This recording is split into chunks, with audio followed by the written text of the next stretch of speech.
Good morning. Let's get started. I'd like to call this session of the Public Service Commission to order.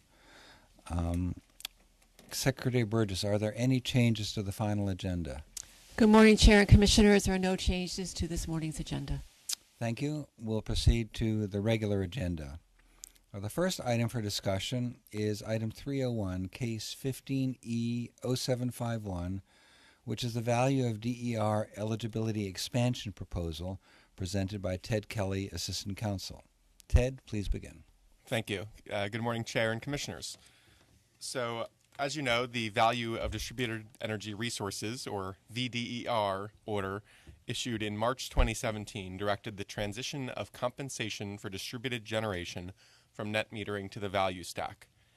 Eligibility to value stack compensation was limited in that order to projects that were eligible for net metering, which include solar, wind, hydroelectric, anaerobic digester, and fuel cell projects with a rated capacity of 2 megawatts or less, as well as combined heat and power, or CHP, generation units with a rated capacity between 1 and 10 kilowatts. The VDER order explained that to drive DER deployment needed to meet the state's goals for clean energy and REV's goals for a distributed, transactive, and integrated electric system, while limiting impacts on non-participants, the Commission, staff, and NYSERDA would work with stakeholders to implement policies that would reduce the cost of DER deployment, and in particular the soft costs related to the development of these projects.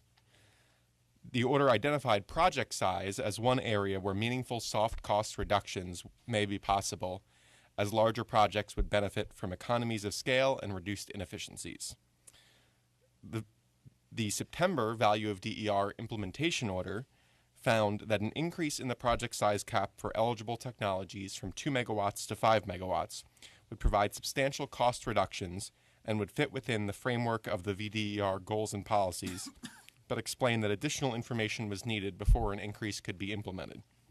In response to questions included in an appendix to that implementation order, a number of parties filed comments related to the capacity increase. The joint utilities filed comments opposing an increase at this time, arguing that current wholesale market mechanisms are sufficient for projects larger than 2 megawatts, and also proposing that if the capacity increase be adopted, projects larger than 2 megawatts be subject to modified compensation rules.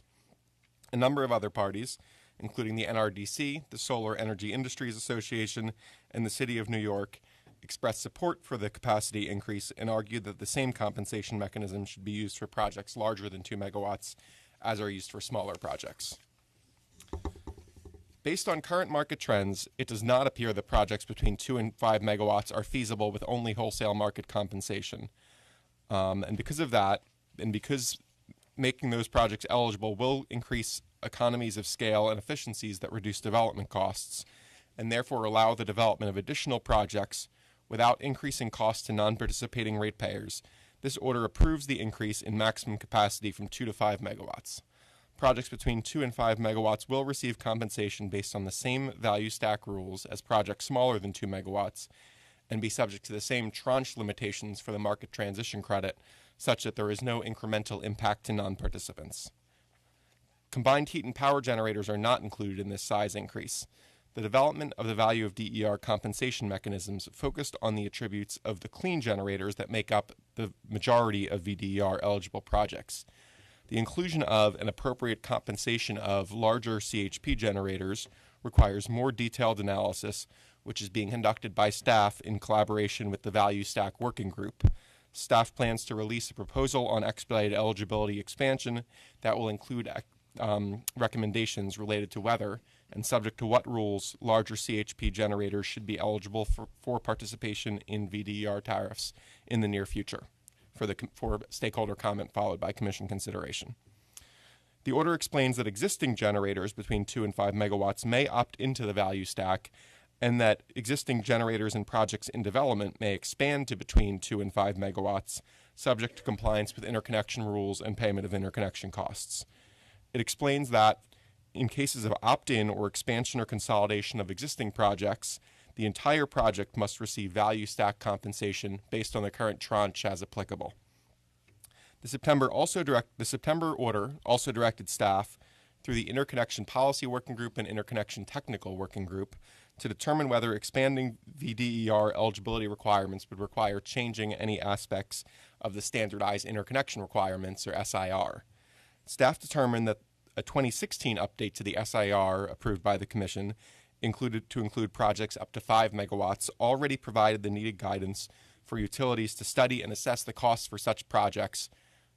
As with projects sized 2 megawatts or below, projects sized at 5 megawatts or below will only be able to be interconnected where the interconnection can be completed safely and without any reliability impacts or other impacts on non-participating customers, and where developers will be required to pay for interconnection costs. Interconnecting a 5 megawatt project may not be possible at all locations and may be cost prohibitive at some locations. And in those cases, that will be the outcome of the interconnection process, and the developer will not be able to move forward. Staff did determine that the SIR required an update to deal with the potential for consolidation of projects currently under development. That is, if there are two 2-megawatt projects or similar sited next to each other that under these new rules want to combine. And there were not currently rules in the SIR that would deal with that. An update to the SIR was proposed in December to deal with that, and the comment period is currently open. For that reason, developers may not consolidate projects already in the interconnection queue until the Commission has acted on those proposed SIR changes. This order takes a major step in decreasing DER project soft costs by enabling economies of scale and reducing inefficiencies. It will help enable and accelerate the development of DERs with limited or no impact on non-participating ratepayers. This scale of development will drive the clean, distributed, transactive, and integrated electric system that REV envisions. I'm available for questions. Thank you. Thank you, Ted. My own comments are brief. Expanding access to cost-effective clean energy is a primary goal of New York State's Clean Energy Standard, which is going to create enough renewable energy to meet half the state's electricity needs by 2030. This decision to expand the size eligible for compensation will further reduce costs and spur the development of solar power, energy storage, and other localized forms of generation. It's a sensible and important item. It seems carefully aligned with existing elements of our state's approach to VDR and takes good account of implementation issues associated with inserting this expansion into existing processes. I'm going to be in favor of this item. Commissioner Sayre. As Ted said, we telegraphed last year in our value stack order that we were going to take a look at increasing the maximum capacity for value stack eligibility from 2 to 5 megawatts. This order does that, and I support it. Projects of this size, between 2 and 5 megawatts, we've found face economic problems trying to sell directly into the competitive wholesale market, and increasing the cap allows larger and therefore presumably more economical and efficient per megawatt projects to participate in the value stack. So to put it simply, with this order we should get more clean energy at a lower cost, and that's why I support it. Commissioner Berman. I have a couple of questions. Was there any discussion with the ISO and in the recent decisions with FERC as it relates to the wholesale market and the impact this may have in what's going on with the wholesale market and energy market with energy storage? So I don't believe there were discussions with the ISO about this specific increase. Obviously, staff is in regular discussions with the ISO about all the FERC decisions and the changes in proposed changes and changes in the ISO rules. Projects of this size already are covered by utility interconnection rules rather than ISO interconnection rules, so that's not a change. And also would generally be covered by utility compensation policy, currently by the buyback rate, or in some cases for some small hydro producers by long-term contracts with the utility. So these generally, to the extent that 2 to 5 megawatt projects existed, which there are a small number, but there are some, they were already covered through utility processes, not ISO processes.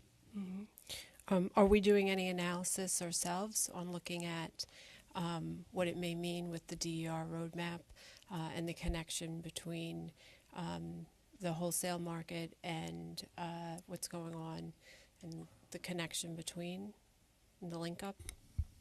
Actually, we have an ongoing dialogue between staff, utilities, and the ISO on how these projects and projects of this nature will interact with the ISO projects. There is some overlap between the two, and we continue to work to try to make sure, whichever rules are applicable for those projects work seamlessly with the others, so that there's not a conflict between multiple projects on, say, one substation or something of that nature. Okay. I do have a couple questions in particular with the order itself. When I look at it, on page 7, it says that CORE requests that the Commission clarify to local taxing authorities that zoning, subdivision, and permitting rules and regulations should be adjusted to reflect the revised cap size.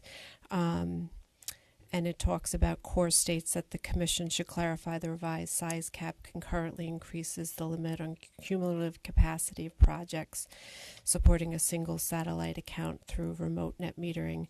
To the extent that CORE does seem to be concerned about clarifying to the local taxing authorities, just curious on.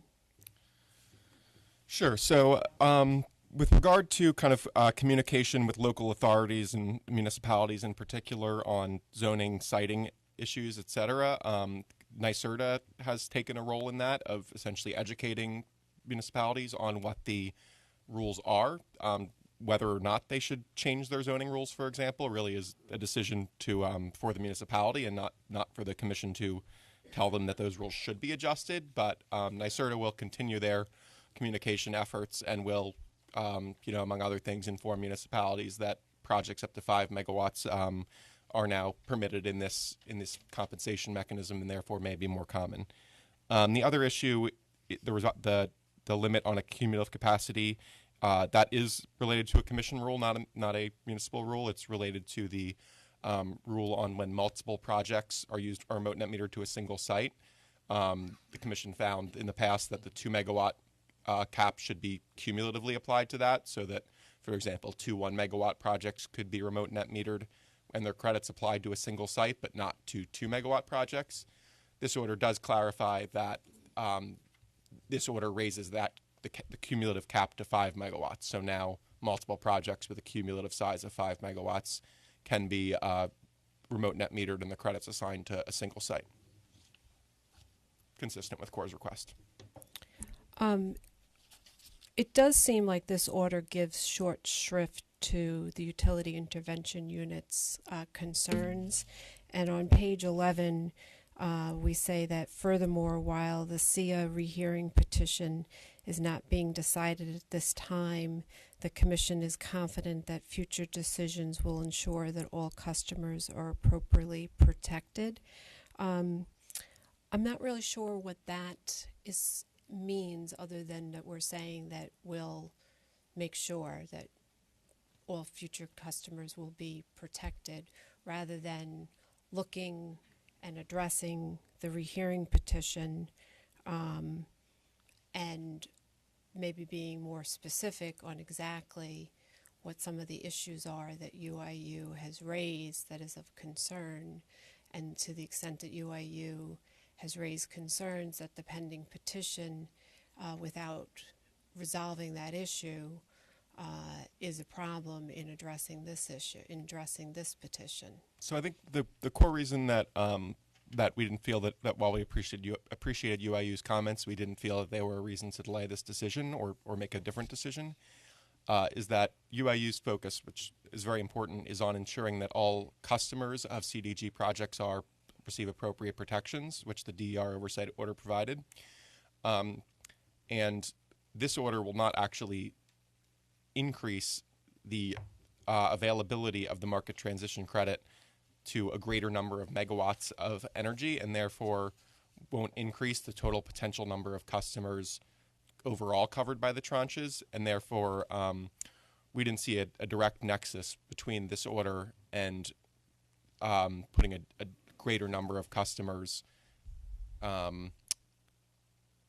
providing availability of a greater number of customers to the providers.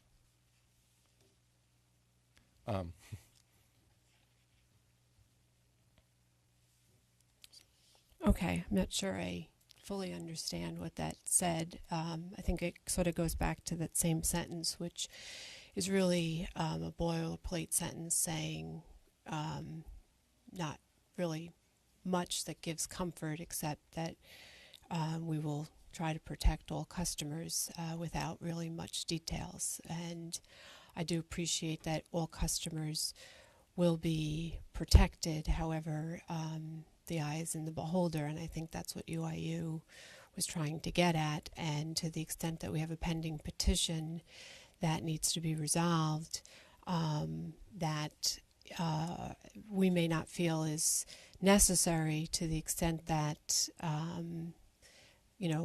it's an issue, and we might need to, and UIU as in this case, the one consumer advocate speaking on it, it does seem that might be advantageous to us to resolve it.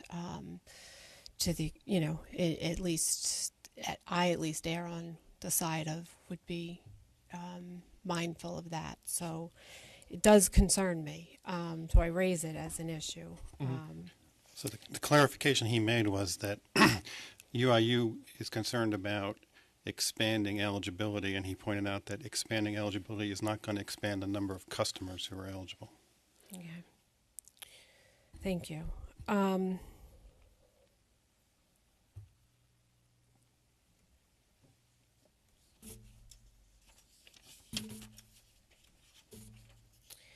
In the interconnection applications on page 17, it talks about staff consulted with the interconnection policy working group and the interconnection technical working groups on the potential impact of increased project capacity and submitted proposed SIR changes as a result of that discussion.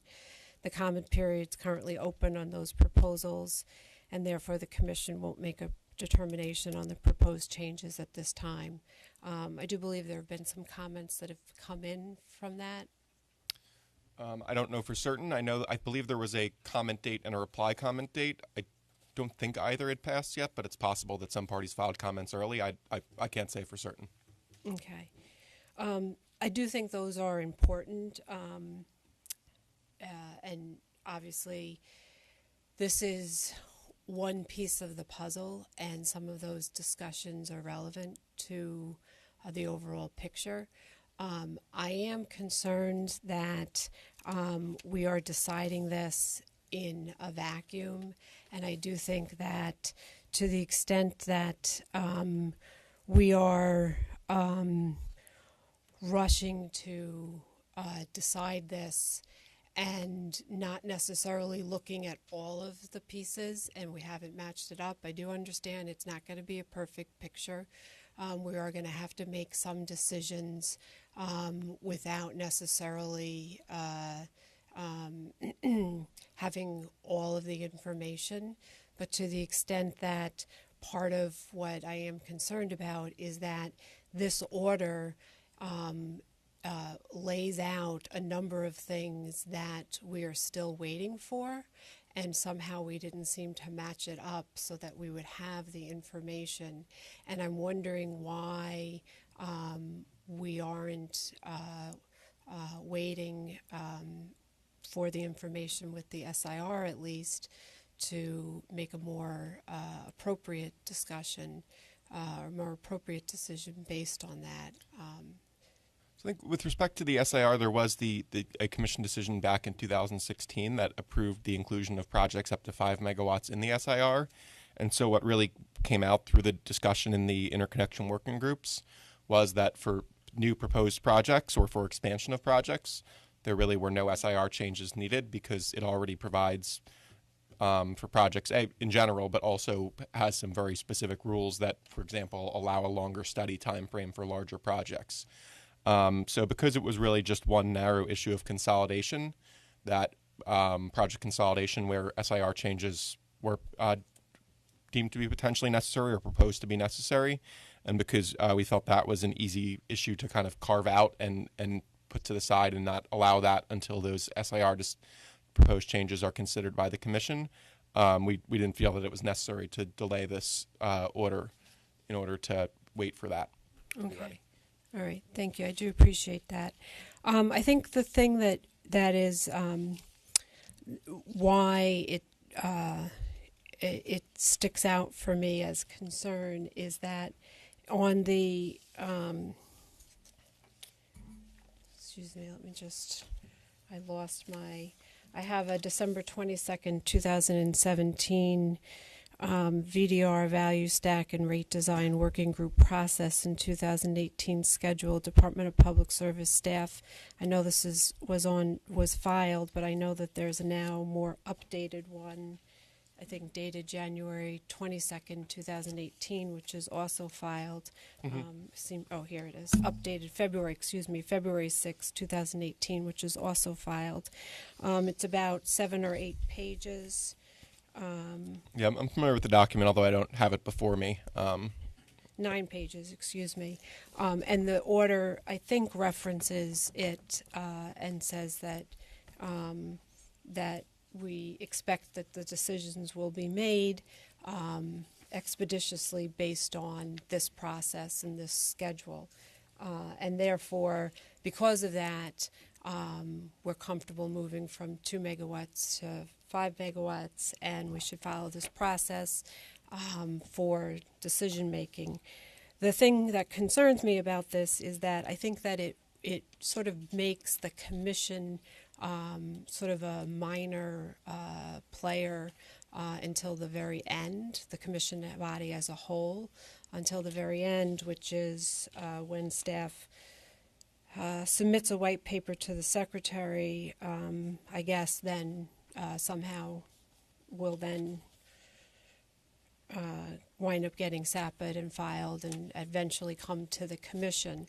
So that's a long time. That's December 21st, 2018.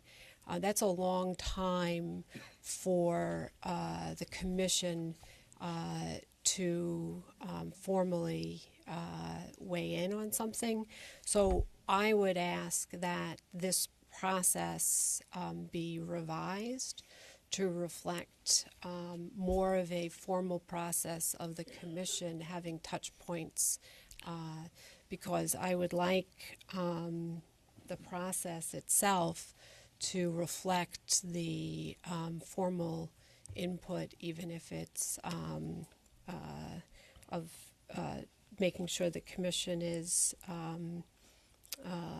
made aware of in some fashion rather than just previewing the filings. I think it's very important that we engage more holistically, but also that the process itself document where it tracks with other pending proceedings, so that this proceeding is not done in a silo with other proceedings. So to the extent that there is more of a roadmap and connection to others, so that we can really make sure that all parties are following that. It does concern me that if parties are concerned about municipalities and consumers, that I'm not sure that they necessarily know to look here or to find it or to weigh in if they're not part of the working group. And I would like to see that we are being much more engaged on that, and that if a party says that they're concerned about reach out, that we don't just leave it to other parties or other non-parties in this case to follow up with those parties, that we directly reach out to those we think may be, especially if it's municipalities, may be impacted by it, especially since we are working so closely on other areas with municipalities. To the extent that this also doesn't seem to touch upon what the costs may be, I do want to see that our analysis is done showcasing how many projects this may touch, what that may be from a reliability perspective. Are we doing that analysis? What does it mean? When do we expect caps to be reached? So I'm going to vote no on this item because I don't feel that the homework was done enough on this, and I think that this is something that can be, done better, and that we should be working through this a little harder and looking at some of the other items that still need to be done and incorporated into it.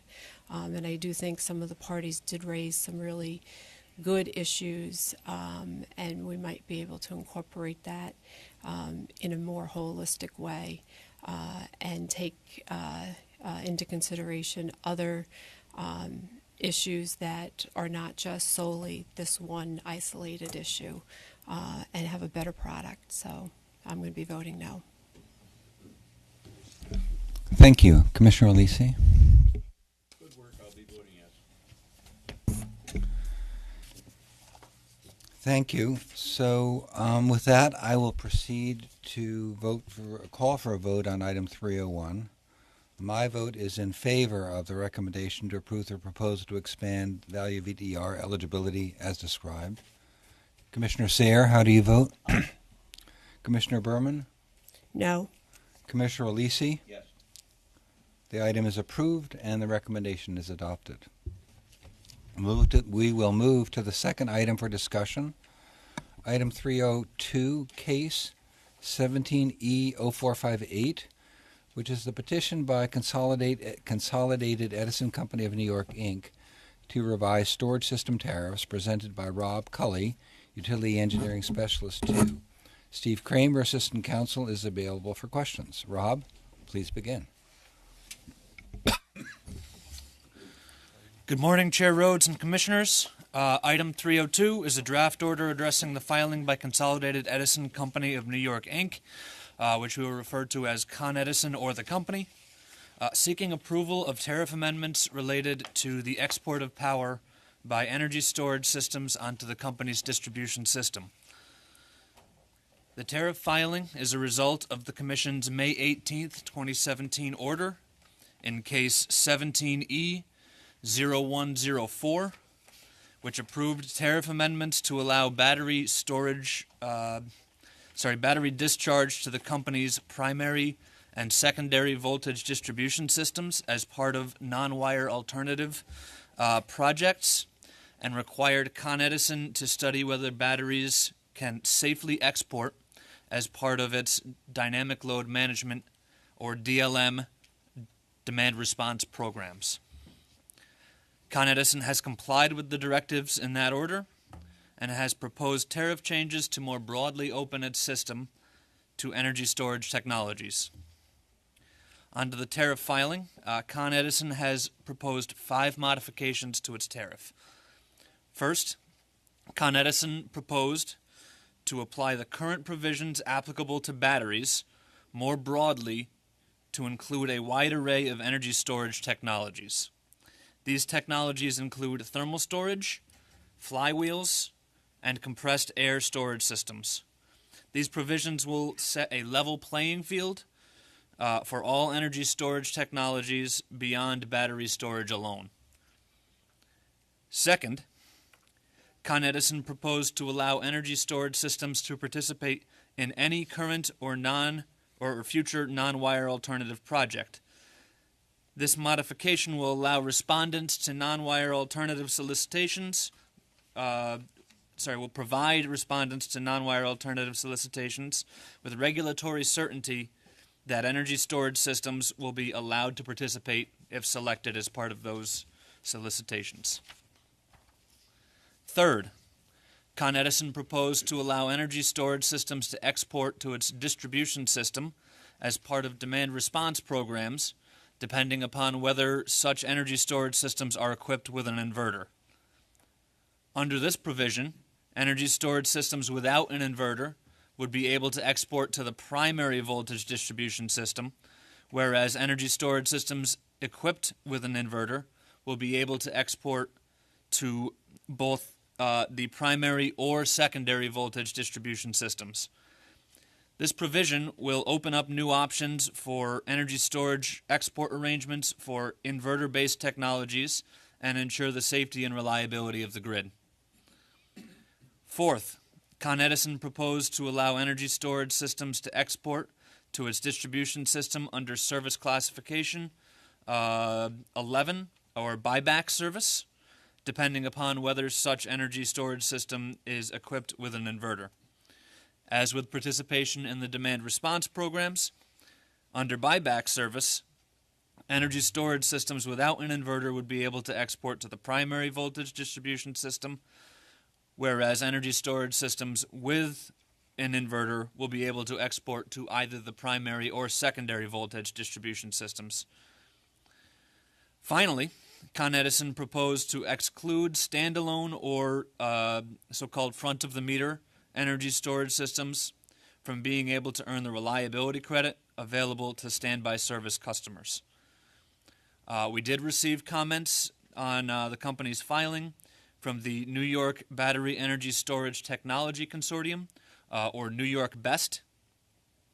New York BEST was generally supportive of Con Edison's tariff filing, but expressed concern that the filing did not address the fact that standalone energy storage systems would pay retail energy rates through the company's standby service to charge the battery, but would only be compensated the wholesale energy rates under the company's buyback service for exported power.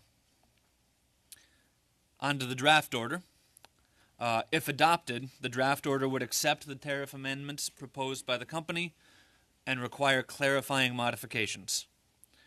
Overall, the tariff amendments proposed by Con Edison significantly increase the ability of customers to utilize energy storage technologies to participate in the company's dynamic load management programs, non-wire alternative projects, and to export to the grid under buyback service. Currently, customers' ability to export to the secondary voltage distribution system beyond very small DERs, or distributed energy resources, that have traditionally been subject to net energy metering, is limited, as most of the other technologies are only allowed to export to the primary voltage distribution system. These tariff modifications would significantly increase customers' ability to safely export power to the secondary voltage distribution system using inverter-based energy storage technologies. The draft order also accepts the company's proposal that standalone energy storage systems should not be eligible for the standby service reliability credit. However, it would require Con Edison to file clarifying tariff modifications specifying that such exemption applies only to those standalone energy storage systems. Regarding New York BEST's concern, the draft order states that the Commission anticipates consideration of the value of exported power from energy storage systems, both standalone and behind the meter, will occur as part of the ongoing Value of Distributed Energy Resources, or VDER, proceeding. Consideration of whether or not exported energy from energy storage systems not paired with clean generation should be eligible for the value stack is currently being developed as part of the VDER Value Stack Working Group. Consideration of standby rates and buyback service rates are currently being considered as part of the VDER Rate Design Working Group. Staff recommendations on these VDER topics are realistically expected to be considered by the Commission during the third and fourth quarters of this year. This concludes my presentation, and I'm happy to answer any questions you may have. Thank you, Rob. This item will make it much more straightforward for owners of private storage systems to export the electricity that they produce to Con Ed's electric distribution system. The item is a careful and well-considered evolution of existing tariffs, and it's also a critical next step in deploying and integrating storage valuably and at scale, which we know we will need for integration of renewables power, for optimization of grid investments, and for resilience and reliability. I will be voting in favor of this item. Sorry, Commissioner Sayre. I support this item as well. It's another step forward for REV. I see all sorts of benefits to the network and to customers by integrating stored energy into the system. In particular, batteries are coming down in cost very quickly and are going to become more and more economical over the short horizon. I think we're going to be very glad in the future that we're working on this framework for integration of stored energy now.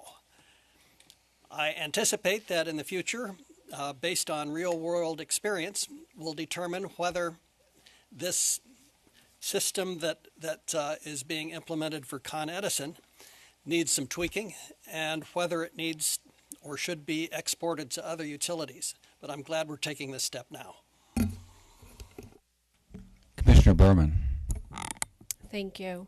I saw an article in 2015 that said, "How will REV impact energy storage?"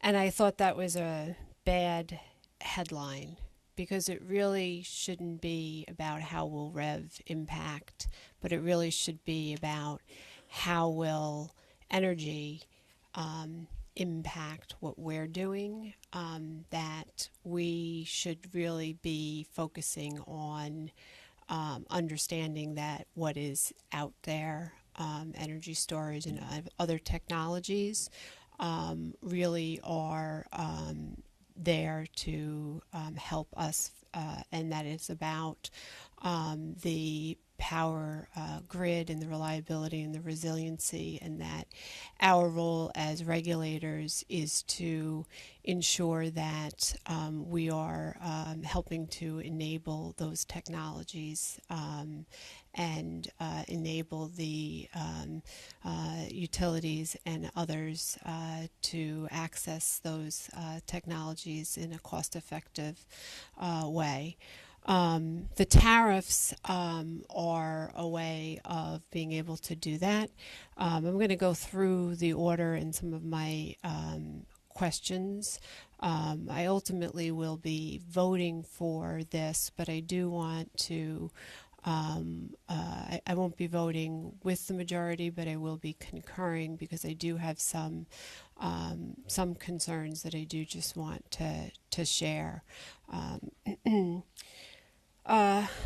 First, one of the questions I have is to the second prong that says that we propose to expand the ability for the energy storage systems to participate in any non-wire alternative projects instead of specific to the non-wire projects such as the Brooklyn Queens Demand Management Program. And to the extent that we have the non-wire alternatives for each of the utilities, what's the focus in terms of the status of the non-wire alternatives, and when do we expect sort of that coming back to the Commission in terms of sort of a summary review of some of the non-wire alternative projects and the successes and maybe some potential changes that may need to be made to those?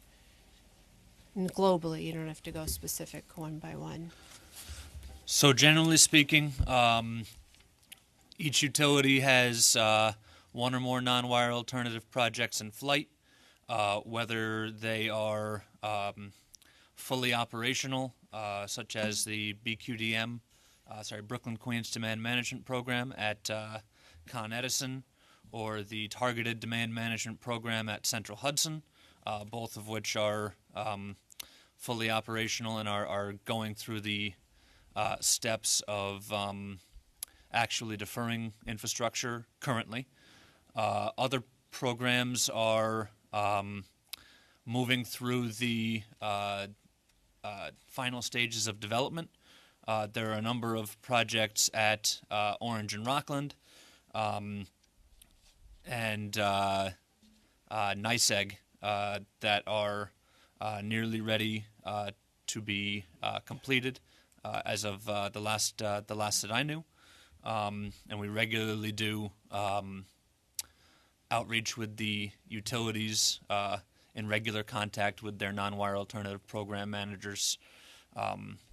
Seems like on a daily basis. And then some of the other utilities are continuing to work through their solicitation processes and develop portfolios based on the market response to those solicitations. So I think it's safe to say that probably over the course of the next year, every single utility will likely have a non-wire alternative program in place and operational.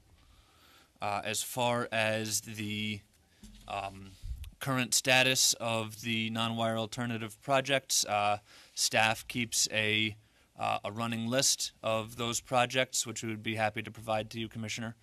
And some of the basic information on how they're progressing along and where they are in that process. Generally speaking, non-wire alternatives are considered in rate cases and don't necessarily come to the Commission on a one-by-one basis, as we've continued to implement kind of a programmatic approach as non-wire alternatives become just a normal part of utility business. Okay, great, thank you. And then I do just want to raise also, as I said, in the first order in 301, same question that I asked to staff before. The question in terms of have we done any reach out to the ISO or done our own analysis in terms of the recent cases with FERC and as it relates to the wholesale market, energy storage, and the DER issues and the DER roadmap that's ongoing over at the ISO.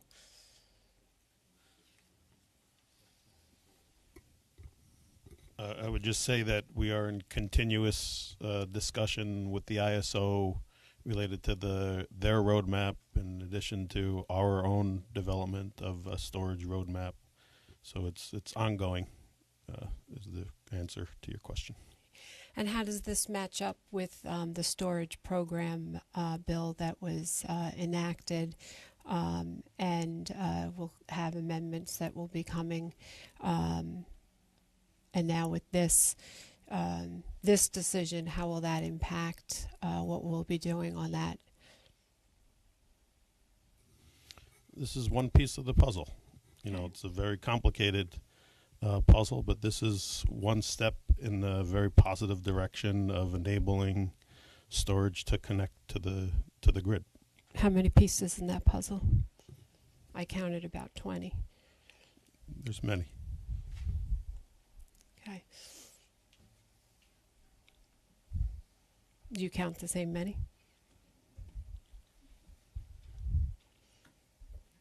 I don't have a specific count. Okay.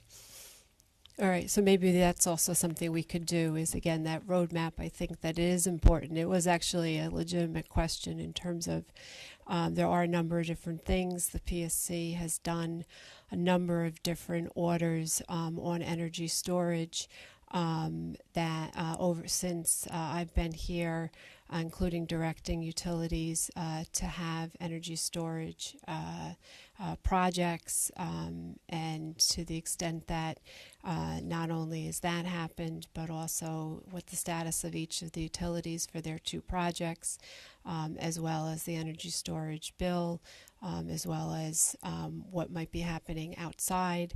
And then this, I think it's really important that our job as regulators is to make sure that we are keeping on track and helping the parties, especially because there are so many proceedings and there's a lot of things that are happening outside of that.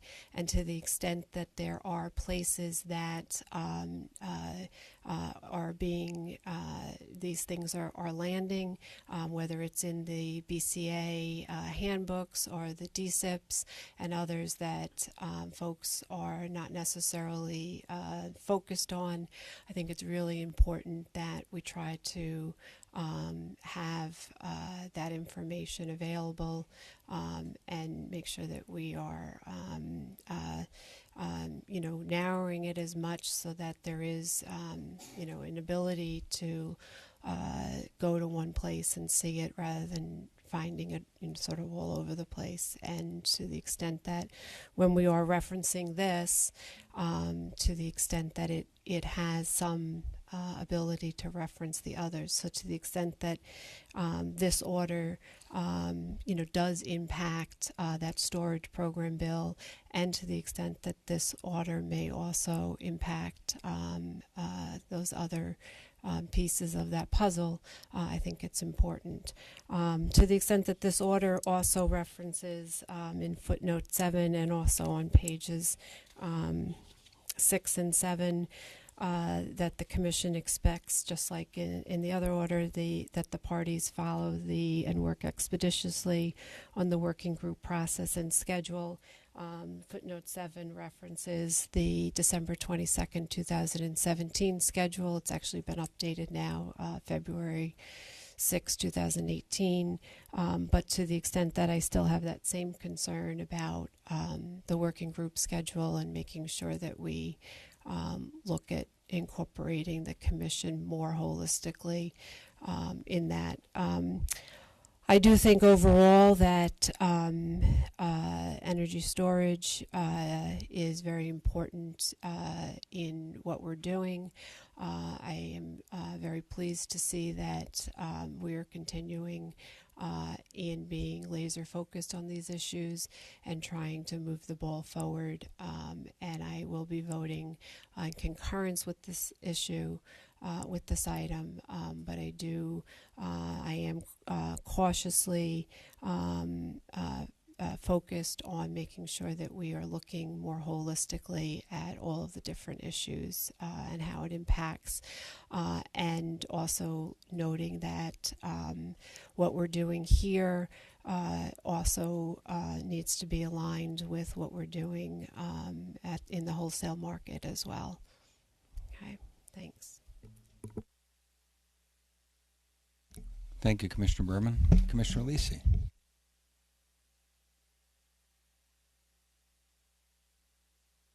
With that, I will proceed to call for a vote on item 302. My vote is in favor of the recommendation to approve Con Edison's proposed tariff amendments with modifications as described. Commissioner Sayre, how do you vote? Aye. Commissioner Berman? I concur. Commissioner Lisi? Yes. The item is approved and the recommendation is adopted.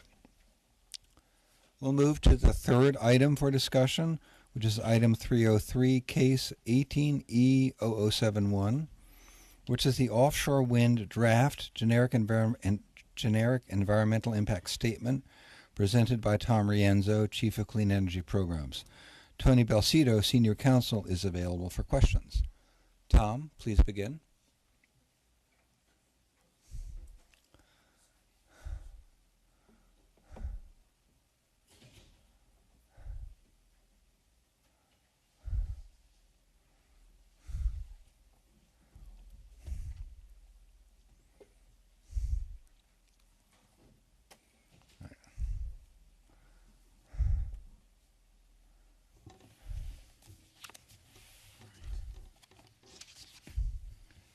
I'm afraid I jumped the gun a little bit. Now, Tom, please begin.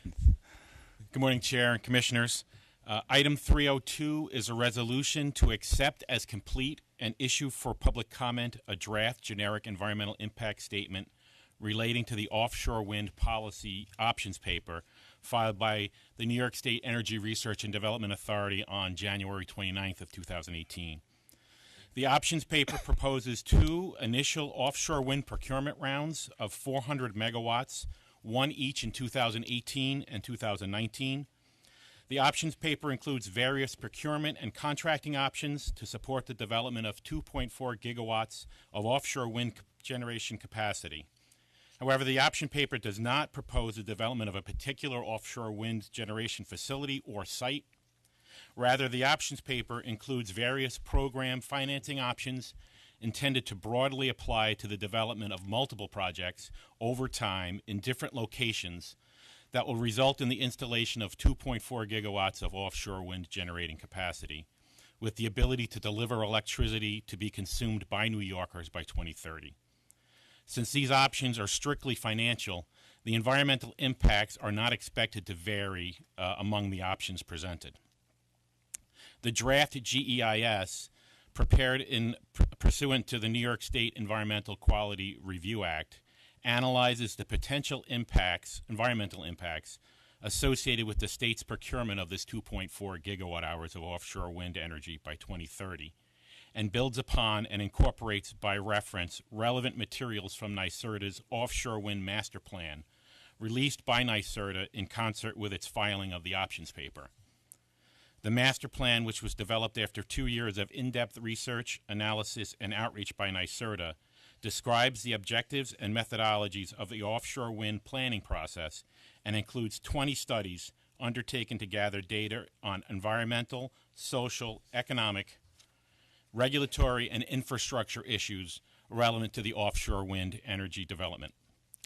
The resolution includes indicates that a public comments on the draft GEIS will be accepted until April 9th of 2018, at which time staff will review the comments received before making necessary modifications to the draft GEIS and bringing it back to the Commission for future action. In the meantime, staff will continue its review of the underlying options paper submitted by NYSERDA, which will afford parties the opportunity to provide comments through a separate State Administrative Procedure Act comment process, and allow parties to participate in a technical conference to be held on Thursday, March 8th, 2018, to discuss the options paper.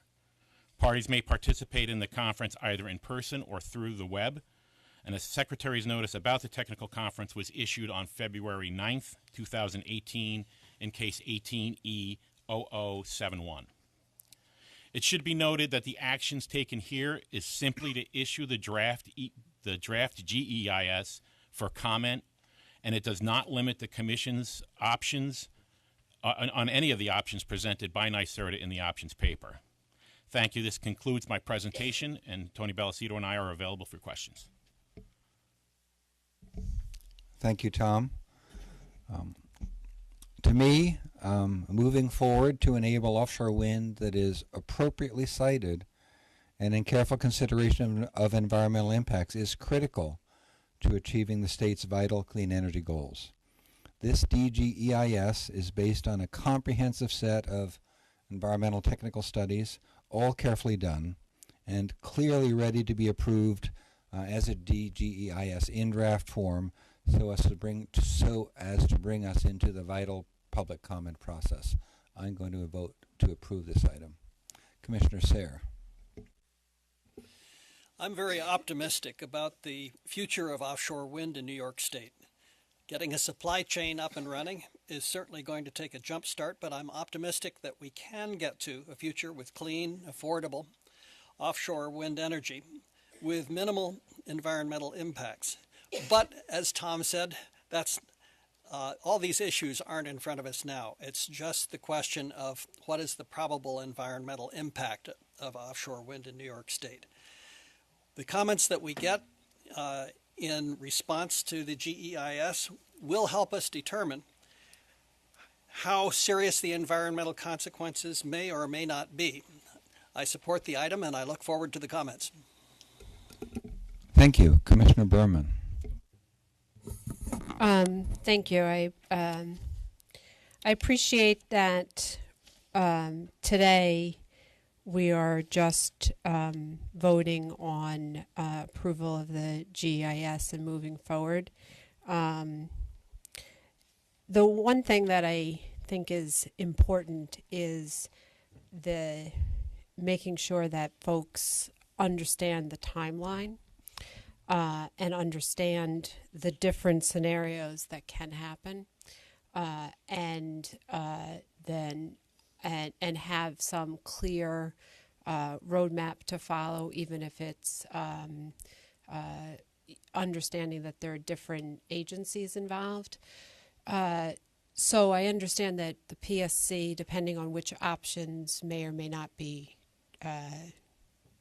done, there may be several different steps that are done. Is there someone or some agency that's working, even if it's not the commission, working on some master timeline or map that will be available for those who may be interested in whatever that guidance document may be?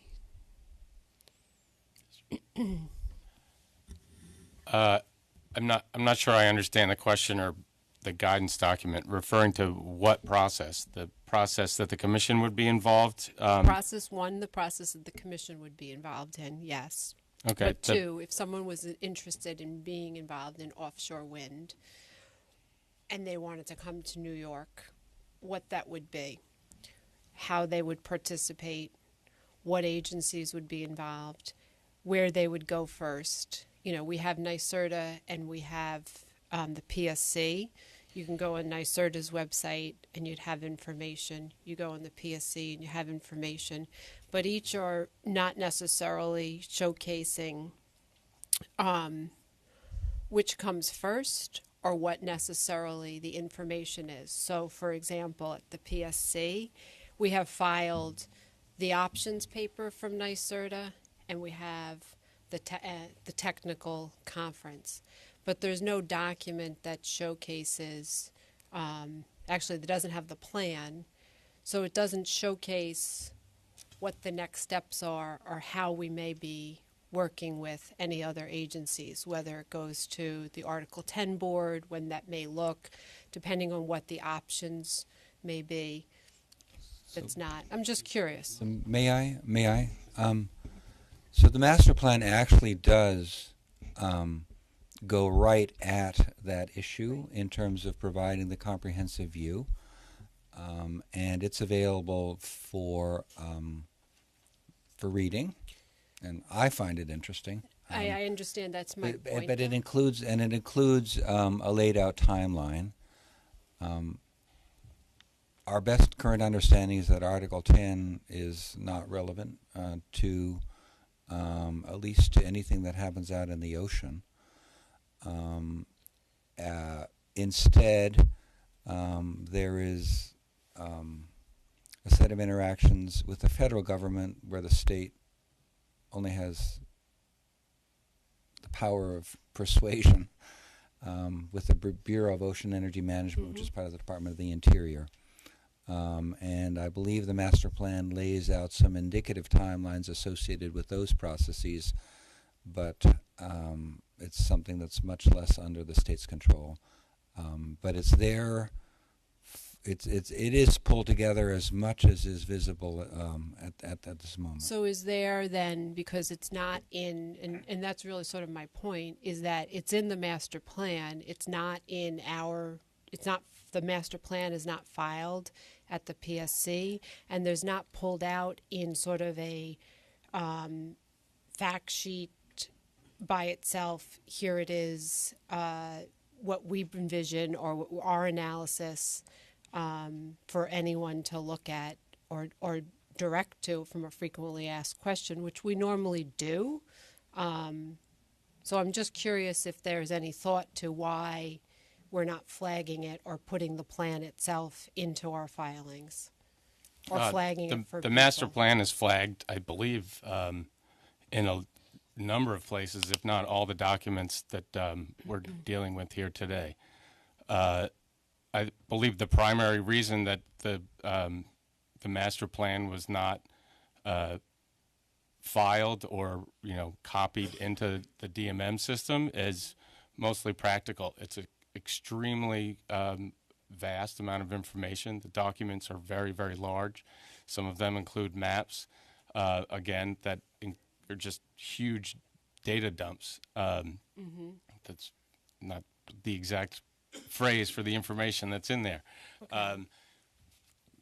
But it's available online. The links are available in the documents that we have, and I'm sure that there are links on our webpage that will get you to NYSERDA and NYSERDA's master plan. It's as accessible as it would be if it was copied in another 50 places. Right, that makes sense. No, the only thing I would suggest then is that to the extent that we're hearing or at NYSERDA and at our own technical conference, questions that parties have in terms of information that they want clarity on that is helpful to then share in a more, in a better way, like timeline under the options, and maybe since there's a data dump issue, that could then be pulled out and shared like we've done in frequently asked question ways.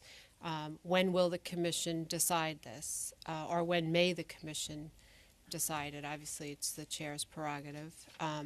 What options may or may not need next steps, whatever that may be. I think those things may be helpful. I think that the timeline is at least for commission action, is fairly clear in the options paper itself, and the options paper describes, what NYSERDA actually sees and is requesting as far as a timeline and a process for moving forward. I think it's there. Okay. But to the extent that we get questions at the technical conference that, or comments that point to the fact that we're not being clear about how we're moving forward, we can certainly address those. And if the best response is to put some sort of summary document up on our webpage, I don't think there would be a problem with that. That would be great. Thank you. I appreciate it. Excellent. Thank you. Thank you very much. Commissioner Lisi. Thank you. With that, we will proceed to vote on item 303. My vote is in favor of the recommendation to accept the draft environmental impact statement relating to offshore wind and issue it for public comment as described. Commissioner Sayre, how do you vote? Aye. Commissioner Berman, how do you vote? Aye. Commissioner Lisi, how do you vote? Yes. The item is approved and the recommendation is adopted. We'll move on to the fourth item for discussion. Item 304, case 15E0302, which is the petition by Astral Energy LLC to modify clean energy standard payments, presented again by Tom Rienzo, Chief of Clean Energy Programs, and again Tony Balsito, Senior Counsel, is available for questions. Tom, please begin. Thank you, Chairman. Chair Rose. Item 304 is a draft order relating to a petition by Astral Energy LLC for a 64.4% reduction in its zero emissions credit, or ZEC, obligation for program compliance year ending March 31st of 2018. In its August 1st, 2016 order, as part of the Clean Energy Standard, the Commission required all load-saving entities, or LSEs, including energy service companies, or ESCOs, to purchase ZECs from the New York State Energy Research and Development Authority to preserve at-risk zero-emission nuclear generating resources. The Commission's November 17, 2016 order required all LSEs to enter into contracts with NYSERDA to purchase ZECs monthly, based on the LSE's proportional share of the statewide load that served by an LSE during an historic 12-month period. NYSERDA will true up the quantities of ZECs acquired by each LSE to the actual load served after a reconciliation period expected to occur in September of 2018.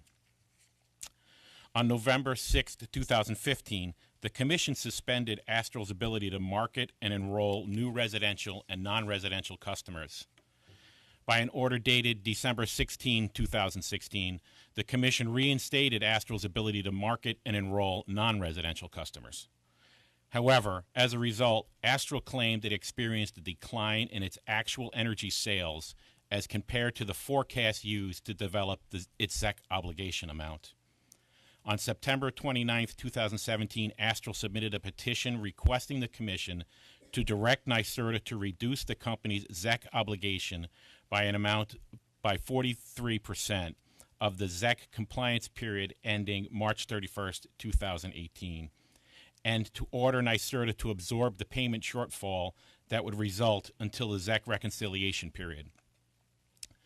On January 16, 2018, Astral amended its petition to request a 64.4% reduction in its ZEC obligation based on a continued decline in its load forecasts. Staff has reviewed Astral's load projections for the compliance period ending March 31st, 2018, and compared its reported actual energy sales data to the data provided by the New York Independent System Operator to the New York Generation Attributes Tracking System, and finds that Astral has experienced a significant drop in its actual load as compared to the forecasted load used to calculate the first-year compliance obligation amount. As a result, in the draft order, the Commission directs NYSERDA to suspend 64.4% of Astral's April 1, 2017 through March 31st, 2018 ZEC compliance obligation amount, and to absorb the ZEC revenue shortfall that will result from the suspension of a portion of Astral's ZEC obligation until the ZEC reconciliation occurs in September of 2018. These actions are consistent with the actions taken by the Commission in July 14th, 2017 order on a similar petition filed by Liberty Power Holdings, LLC. NYSERDA has submitted comments in response to Astral's petition. While it did not take a position on Astral's requested relief, NYSERDA introduced an alternative methodology for calculating the future ZEC obligation payments for all LSEs. This alternative approach would have no bearing on the methodology used to calculate the ZEC price paid to eligible nuclear generating facilities as approved in the August 1st, 2016 order. The proposed methodology simply modifies the way in which LSEs remit ZEC payments to NYSERDA to a pay-as-you-go model based on an LSE's known actual load instead of a forecast based on an historic load. This process is intended to eliminate the need for the Commission to adjust LSE ZEC compliance obligations in the future and reduce the dollar magnitude of the settlements between NYSERDA and the LSEs during the annual reconciliation process. However, this methodology has not been fully developed and is not being considered as part of this item.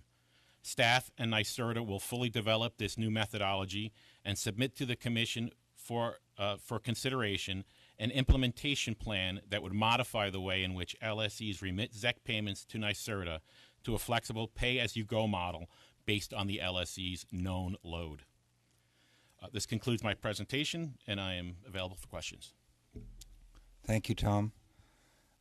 To me, this item is an important example of our approach to managing our policy-driven programs, particularly the aspect where we adjust the mechanics of their implementation as circumstances change, and to do so, to adjust in a manner that's consistent, predictable, and pragmatic. This is the appropriate outcome of the work that the Commission has charged NYSERDA to do, namely to determine the number and value of ZECs that an entity should engage it that's proportional to its load, and to keep that number proportional to its load. I'm going to vote to approve this item. Sorry, Commissioner Sayre. This strikes me as a pretty routine item. It's something we've done before, and we're doing it again. It's a matter of fundamental fairness that if an energy service company loses most of its load, it shouldn't have to keep paying for ZECs as if it had kept 100% of its load and then have to wait for an annual true-up. So I think the result in this case is fair, and I'm also very happy to see the directive in the draft order for NYSERDA and staff to come up with a fully fleshed out pay-as-you-go process for the future, so we don't have to have a Commission order every time the situation crops up again. Commissioner Berman. Chair, I listened very carefully to what you said, and I agree. It's excellent. So I look forward to drilling down on the upcoming NYSERDA and staff proceeding. on the pay-as-you-go model. I don't know that, where will we be on that. That's very important. But your comments on this item is absolutely dead on. So, Thank you. Commissioner Lisi. With that, I will move to call for a vote on item 304. My vote is in favor of the recommendation to approve Astral Energy LLC's petition to temporarily reduce its renewable energy standard compliance payments with modifications as described. Commissioner Sayer, how do you vote? Aye. Commissioner Berman? yes. Commissioner Lisi? Yes. The item is approved and the recommendation is adopted. We will now move to the consent agenda. Do any of my fellow commissioners wish to recuse from voting or comment on any items on the consent agenda? Commissioner Sarah? No. Commissioner Berman? Commissioner Lisi? And for good order's sake, nor do I. My vote is in favor of the recommendations on the consent agenda. Commissioner Sayer, how do you vote? Aye. Commissioner Berman? Commissioner Lisi? Yes. The items are approved and the recommendations are adopted. Secretary Burgess, is there anything further to come before us today? There's nothing further to come before you today. The next commission meeting is March 15th. Thank you. We are adjourned.